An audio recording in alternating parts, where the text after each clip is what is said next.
بەپی ئامارێکی بەڕێوەبەرایەتی ئەوقافی چەمچەماڵ لە سەرەتای دروستبوونی قەیرانی داراییەوە لە ماوەی 4 ساڵ و نیوی ڕابردوودا 33 مزگەوت لە سنوورەکەدا لەلایەن هاوڵاتیان و خێرخوازانەوە دروست کراون. لەو ڕێژەیش 18 مزگەوتیان لە سەنتەری قەزاکە و ناحیەکانی دەوروبەری و 15 مزگەوتیشیان لە گوندەکاندا دروست کراون. بەم 4 ساڵ و نیوە لە سنووری بەڕێوەبەرایەتی ئەوقافی چەمچەماڵ نزیکەی 33 مزگەوت دروست کراون. لەم ژماری مزگەوتانە 18 مزگەوتیان لە ناو سنتەری قەزای چەمچەماڵ و ناحیەکانی دەوروبەریدایە. سپاس بۆ خواسەر ڕای قەیرانی دارایی، بەڵام خێرخوازانی کوردستان، خێرخوازانی سنوورەکەمان نەوەستاون لە پرۆژەی خێری دروستکردنی مزگەوت.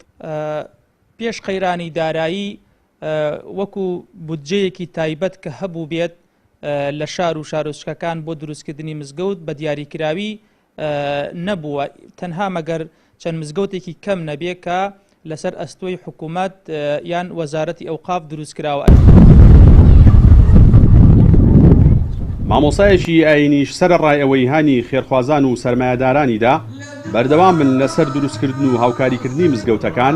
هاوکات داواکاریش بوو لێیان گرنگی بە دروستکردنی پرۆژە خزمەتگوزارەکانی دیکەی هاوشێوەی قوتابخانە و نەخۆشخانە و ڕێگەوبانەکان بدەن.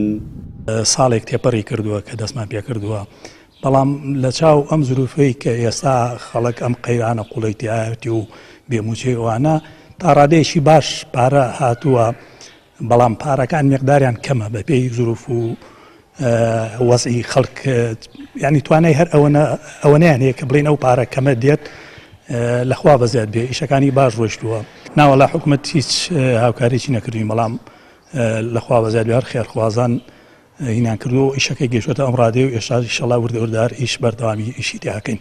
ئەو کەسێکەوە مزگەوتێ دروست بکە ڕیای تیان نەبێت و بۆ سومعی نەبێت، بۆ ناوی نەبێت، تەنها بۆ خوای بێت، خوای گەورە لە بەهەشتا خانێکی بۆ دروست دەکات.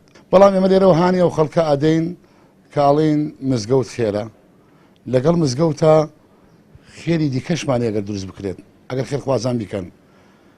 قوتابخانە خێر ئەگەر دروستکەی کە بە شەرتێک لەمە شارەکەمە قوتابخانەی زۆر کەمە، خەستەخانە زۆر خێرە، ئەو تا خێرەوەن هەیە لە شاری چەمچەماڵ خەستەخانەی دروست کردووە، هەردوو ئای خێری بۆ ڕوات. ڕێگاوبان ئیمکانە بە دروستکە، بیری ئاو واتە هەر خزمەت گوزاریەک کە سوودی هەبێت بە میلەتەکە لە ڕای خوا بێت، بۆ ڕیا و سومعە بێت. ئینشەڵڵا خوای گەورە بەرەو فەرمودی دەکات کە چۆن مزگەوتە دروستکەیت، خەستەخانە شەمان شێوە و قوتابخانە شەمان شێوە.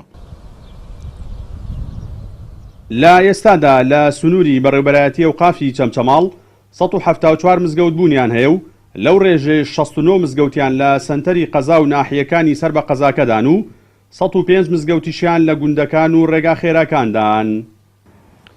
دروستکردنی مزگەوت لە هەرێمی کوردستان لەلایەن هاوڵاتیان و خێرخوازانەوە ئەو ڕاستیە سەلمێنێت کە لەگەڵ ئەوەی لە ڕابردوودا زۆربەی سیاسەتمەدار و شاعر و ناودارانی کورد لە مزگەوتەکانەوە پێگەیشتون، بەڵام لە ئێسادا مزگەوتەکان بە تەواوی لەلایەن دەسەڵاتدارانی حکوومەتی هەرێمی کوردستانەوە فرامۆش کراون.